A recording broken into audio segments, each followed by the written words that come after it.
প্রত্যেককে এখান থেকে আমাদের কিছু নিতে হবে। আমি আপনাদের এই এলাকায় প্রচুর দাওয়াত আছে আমার, আমি আর পারি না, আমি শারীরিকভাবে খুব দুর্বল হয়ে পড়েছি। এখান থেকে আমাদের কিছু নিতে হবে। কি নিতে হবে?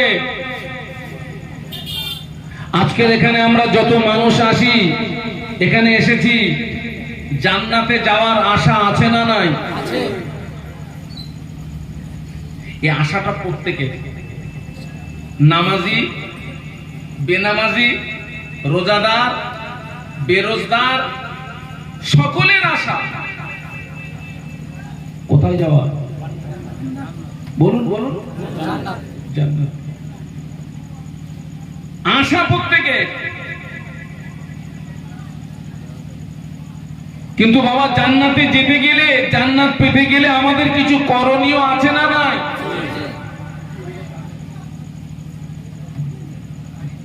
নবী পাকের একজন সাহাবী আল্লাহ নবীকে জিজ্ঞাসা করেছিলেন, ইয়া রাসূলুল্লাহ, হাবিবাল্লাহ, মাতা সাআ, হুজুর কিয়ামত কবে হবে? কি মাতা সাআ, ইয়া রাসূলুল্লাহ, কিয়ামত কবে হবে? আমাদের মধ্যে অনেকে দেখবেন অনেক কষ্ট হয়ে গেলে, বিপদে মুসিবতে পড়লে টানা একটা নিঃশ্বাস ছেড়ে বলে, আহ, এর চেয়ে মরণ ভালো। এরকম একটা কথা আসে না? আসে না? আসে না? তার মানে উনি ওই কথার দ্বারা বোঝাতে চাচ্ছেন, উনি যে মুসিবতে পড়েছেন, উনি যে কষ্টে পড়েছেন, উনি বোঝাতে চাচ্ছেন এই কষ্টের চেয়ে মনে হয় কবরের কষ্টটা কি হালকা। ও আল্লাহ নবী সাহাবী জিজ্ঞাসা করেছিলেন, ইয়া রাসূলুল্লাহ, হাবিবাল্লাহ, মাতা সাআ, হুজুর কিয়ামত কবে হবে? আল্লাহ নবী জিজ্ঞাসা করেছিলেন, বাবা সাহাবী, তুমি কিয়ামতের খবর নিচ্ছ, কিয়ামতের সংবাদ নিচ্ছ, তুমি কিয়ামতের জন্য কি অর্জন করেছো বলো, তুমি কিয়ামতের জন্য কি সঞ্চয় করেছো বলো। ওই সাহাবী আল্লাহ নবী নূরের বদনের দিকে চেয়ে বলেছিলেন, ইয়া রাসূলুল্লাহ, হাবিবাল্লাহ, হুজুর আমি কিয়ামতের জন্য কিছুই অর্জন করতে পারিনি, আমি কিয়ামতের জন্য কিছুই সঞ্চয় করতে পারিনি, তবে আমি আল্লাহ আল্লাহর রাসূলকে ভালোবেসেছি। বলতে পারবে না? আমার কিচ্ছু নেই, একটা হাতিয়ার আমার আছে। কি সেটা? আল্লাহ রাসূল কি বলছে দেখুন, বস শুধু কিন্তু শুনলে হবে না। আল্লাহ নবী ওই সাহাবীর দিকে চেয়ে বলেছিলেন, ও বাবা সাহাবী, তোমার দাবি যদি সত্য হয়। কি যদি সত্য হয়? আমরা নবীর ভালোবাসার দাবি আছে না নেই? সত্যতা কতটা, বাস্তবতা কতটা? আরে মুখে দাবি করা সহজ না কঠিন? আল্লাহ নবী বলেছিলেন, ও বাবা সাহাবী, তোমার দাবি যদি সত্য হয়, আমি আল্লাহ নবী বলছি কিয়ামতের ময়দানে ওই দাবি তোমাকে নাজাত করিয়ে দেবে। আরো জোরে বলুন, তোমার দাবি যদি সত্য হয়, ওই দাবি কিয়ামতের ময়দানে তোমাকে নাজাত।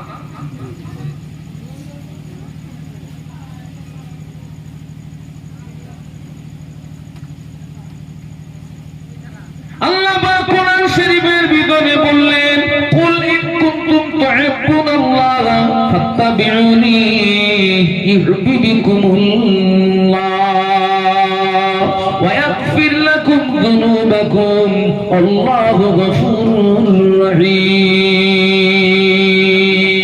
বলুন আল্লাহু আকবার। জবান খুলে বলুন না আল্লাহু আকবার। আল্লাহ বলছেন, হাবিব তুমি আমার বান্দাদের বলে দাও। কি বলে দেবে? বাবা তোদের এটা আমার পা লাগতে পারে রে বাপ, তোদের এসব নামি দামি জিনিস। আল্লাহ পাক বলছেন, হাবিব তুমি আমার বান্দাদের বলে দাও। কি বলে দেবে? ইন কুনতুম তুহিব্বুনাল্লাহ, যদি তারা আমাকে পেতে চায়, যদি তারা আমার সঙ্গে মোহাব্বত স্থাপন করতে চায়, তাদের সর্বপ্রথম কাজ হচ্ছে ফাত্তাবিউনি, তারা যেন আগে তোমায় অনুসরণ করে। কি করে? অনুসরণ। ইত্তেবার বাংলা মানে অনুসরণ। বাবা, অনুসরণ কাকে বলে? অনুসরণ বলে কাকে? আমি আপনাদের মসজিদের ইমামকে অনুসরণ করি, তার মানে আপনাদের ইমাম যেমন ভাবে হাঁটে আমিও তেমন ভাবে হাঁটি, আপনাদের ইমাম যেমন ভাবে খায় আমিও তেমন ভাবে খাই, আপনাদের মসজিদের ইমাম যেমন ভাবে ঘুমায় আমিও তেমন ভাবে ঘুমাই, আপনাদের মসজিদের ইমাম যেমন ভাবে কথা বলে আমি শাহনুর আলমও তেমন ভাবে কথা বলি, তবেই তো আমি আপনার মসজিদের ইমামকে কি করি? অনুসরণ করি। এর নাম তো অনুসরণ। কিন্তু আপনার মসজিদের ইমাম ঘুমায় কাঠ হয়ে, আমি ঘুমাই চিত হয়ে, এক হলো? আল্লাহ বলছেন, হাবিব আমার বান্দাদেরকে বলে দাও, ওরা যদি আমাকে পেতে চায় আগে যেন তোমাকে ভালোবাসে, আগে যেন তোমাকে ভালোবাসে, আগে যেন তোমাকে অনুসরণ করে, আর তোমাকে ভালোবাসলে আমি আল্লাহ ওদেরকে ভালোবাসবো। শুধু ভালোবাসবো না, আমি আল্লাহ খুশি হয়ে ওদের জীবনের গুনাহগুলোকে মাফ করে দেবো।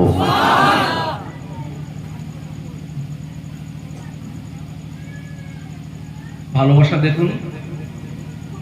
আল্লাহ এবার আমাকে তায়েফ সফর করালেন। তায়েফ, এখানে কেউ আছেন যে তায়েফ সফর করেছেন? আছেন কেউ? নেই। তায়েফ, আল্লাহ রসুলের শরীরের সবচেয়ে রক্ত ঝরেছিল কোথায়? ওই তায়েফে। আল্লাহ রসুল দিন প্রচারে গেলেন, তারা নবীকে তো মানল না, বরং নওজওয়ানদেরকে লিলিয়ে দিল, তারা নবীকে পাথর দিয়ে আঘাত করলো। আল্লাহ রসুলের সবচেয়ে বেশি রক্ত ঝরেছিল তায়েফের মাটিতে। আমি গিয়ে বললাম, আমাকে আগে ওই জায়গাতে নিয়ে চলো যেখানে আমার নবীর সবচেয়ে বেশি রক্ত ঝরেছিল, আগে নিয়ে চলো আমাকে। গাড়ি ভাড়া করে গেলাম। আল্লাহু আকবার। আল্লাহ রসুলের শরীরের এত রক্ত ঝরেছিল, নবীজির গায়ের রক্তের সঙ্গে পায়ের নালাইন শরীফের সঙ্গে জমাট বেঁধে গেল। রাসূলুল্লাহ বেহুশ হয়ে গেলেন। ফেরেশতা এসে বললেন, ইয়া রাসূলুল্লাহ, আপনি একটু অনুমতি দেন, কাফেরের কুষ্টি সাফ করে দিন। রাসূল বললেন, আল্লাহ আমাকে পৃথিবীতে প্রতিশোধ নেওয়ার জন্য পাঠাননি, আল্লাহ আমাকে পৃথিবীতে রহমাতাল লিল আলামিন করে পাঠিয়েছে। যদি বলতে পারলেন, মহব্বতে বলতে পারলেন। আজকের এরা সব যদি মরে যায়, আমি কাদের কাছে পৌঁছাবো? লা ইল্লাল্লাহ মুহাম্মাদুর রাসূলুল্লাহ। না না না না,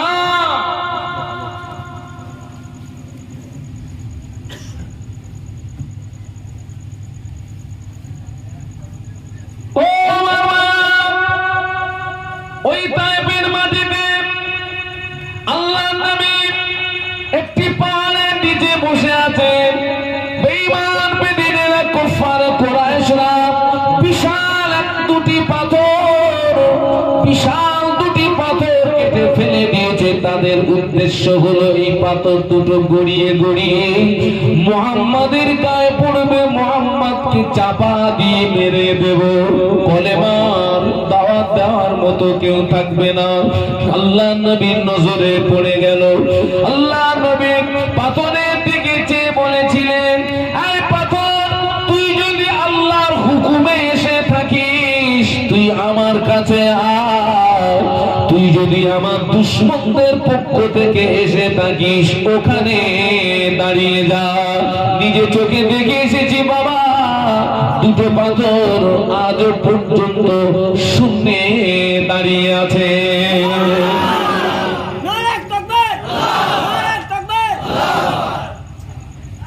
বিশাল দুটো পাথর ওই পাহাড়ের উঁচু থেকে ওরা ফেলে দিয়েছে। ওদের উদ্দেশ্যে এই পাথর চাপা দিয়ে মোহাম্মদকে মেরে দেবো। পাথর আসছে, আল্লাহ রসুল বললেন এই তুই যদি আল্লাহর হুকুমে আসিস আমার পর্যন্ত আয়, আর যদি আমার দুশমনদের পক্ষ থেকে আসিস তো ওখানে বলুন বলুন আজও দাঁড়িয়ে একটু সুবহানাল্লাহ, একটু মহব্বতে বলুন। দেখুন নবীর আদেশে আল্লাহর হুকুমে পাথর দাঁড়িয়ে গেল। এই নবীকে যারা অনুসরণ করেছে তাদের আঙুলের ইশারায় পাথর দাঁড়িয়েছে না দাঁড়ায়। সুবহানাল্লাহ বলুন। কিন্তু আপনারা আমার দিকে একটা আদলা ইট মারেন তো, খোকা একটা আদলা ইট মারো। হুজুর এখানে থাকবে বলে মনে হয়? হ্যাঁ, টস মেরেও পাবা না, কোন দিক দিয়ে পালাবো? ও আমার বাপ খাজা আজমিরি রহমাতুল্লাহ আলাইহি, হুজুরের পীর উসমান গারুনি রহমাতুল্লাহ আলাইহি দুইজনে মক্কা শরীফ থেকে হজের কাজ সমাধা করে মদিনা শরীফে আসলেন আল্লাহ নবীকে সালাম দেওয়ার জন্য। মদিনা শরীফে গিয়ে আল্লাহ নবীর মাজার মুকাদ্দাসের পাশে দাঁড়িয়ে বিনয়ের সঙ্গে আদবের সঙ্গে, বিনয়ী আদবের সঙ্গে, আখলাকের সঙ্গে, নম্রতা ভদ্রতার সঙ্গে আল্লাহ নবীকে সালাম দিচ্ছেন। আসসালামু আলাইকা আইয়ুহান নবী ওয়া রাহমাতুল্লাহি ওয়া বারাকাতুহু, আসসালাতু আসসালামু আলাইকা রাসূলুল্লাহ, আসসালাতু আসসালামু আলাইকা হাবিবাল্লাহ, আসসালাতু আসসালামু আলাইকা খায়রে খালকিল্লাহ। সালাম দেওয়া শেষ, আল্লাহ নবী মাজার মুকাদ্দাসের ভিতর থেকে যে সালামের জবাব দিয়েছিলেন খাজা আজমিরি রহমাতুল্লাহ আলাইহি, পীর উসমান গারুনি রহমাতুল্লাহ আলাইহি, আল্লাহ নবী সালামের জবাব নিজে কানে শুনতে পেয়েছিলেন।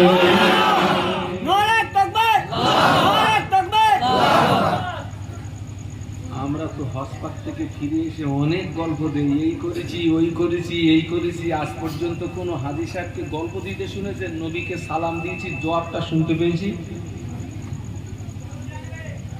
আপনি বলবেন কেউ যদি শুনতে পাও তো এ কথা বলবে না, কিন্তু আজ পর্যন্ত পেয়েছেন কি এরকম কোন রিপোর্ট? তার মানে কি আমরা নবীকে সালাম দিয়েছি, নবী সালামের জবাব দিয়েছেন, শুনতে পাইনি, এর জন্য দোষ কার? আমাদের দোষ না নাউজুবিল্লাহ নবীর দোষ? কার দোষ? কি করে শুনবো বাবা? অবস্থা দেখেন, অবস্থা দেখেন, অবস্থা দেখেন। এই ছেলেরা আমার দিকে তাকাও।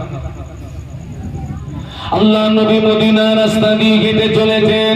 আল্লাহ নবীর সঙ্গে মুসলিম জানের দ্বিতীয় খলিফা ওমর রাদিয়াল্লাহু তাআলা আনহু রয়েছেন। আল্লাহ নবী মদিনা রাস্তা দিয়ে হেঁটে যান, ওমর ফারুক রাদিয়াল্লাহু আনহু আল্লাহ নবীর সঙ্গে আছেন। হঠাৎ কিছুটা দূর থেকে কানের আওয়াজ, বাজনার আওয়াজ শুনতে পাওয়া যায়। আল্লাহ নবীর সঙ্গে সঙ্গে শাহাদাত দুটি আঙুল নিয়ে আল্লাহ নবী কানের ছিদ্রের ভিতরে দিয়ে আল্লাহ নবী কানের ছিদ্র বন্ধ করে দিলেন। গানের আওয়াজ, বাজনার আওয়াজ যেন কানে না আসে। আল্লাহ নবী কানের ছিদ্রটা বন্ধ করে দিয়ে অনেকটা দূরে গিয়ে গিয়ে আল্লাহ নবী ওমরকে ইশারায় জিজ্ঞাসা করেন, ও বাবা ওমর, এখনো কি কানের আওয়াজ শুনতে পাওয়া যায়? এখনো কি বাজনার আওয়াজ শুনতে পাওয়া যায়?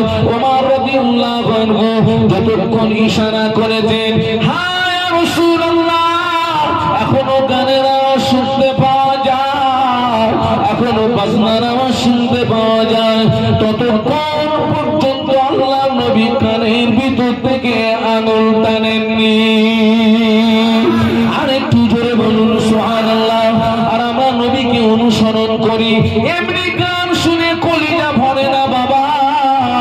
মোবাইলে কট বুঝে দিয়ে স্পিকারটা লাগাই কোথায়? কোথায়? ওখানে নবীর সালামের জব শোনা যাবে? ও কান তো সুসো মার্কা কান। কি মার্কা কান? পবিত্র কানে পবিত্র নবী সালামের জবাব শুনতে পাওয়া যায়, পবিত্র চোখে পবিত্র নবীকে দেখতে পাওয়া যায়। সুবহানাল্লাহ বলুন, একটু মহব্বতে বলুন। আমরা আমাদের জীবন শেষ করি, এমনি আমরা মৌখিক দাবি করি নবীর ভালোবাসি, কিন্তু প্র্যাকটিক্যালে জিরো।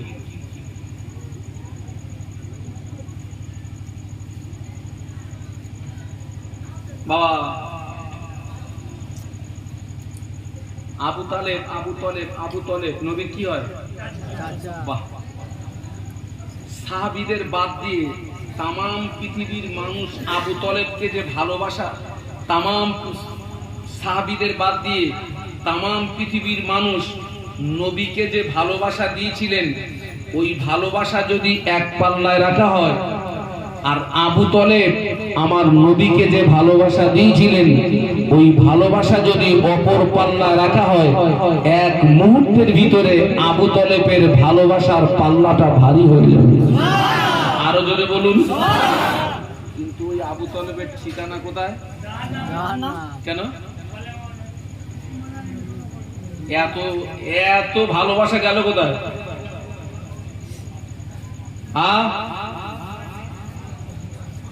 এত ভালোবাসা গেল কোথায়?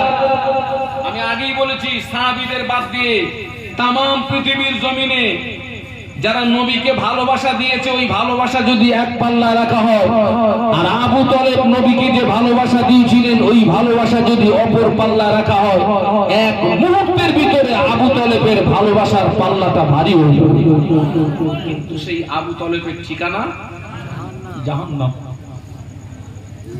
শুধু আবু তালেব নবীকে ভালোবাসতে বলে আল্লাহ রসুল বলেছেন, আমার চাচাকে জাহান্নামায় আল্লাহ সবচেয়ে হালকা শাস্তিটা দেবে, ভারীটা দেবে না।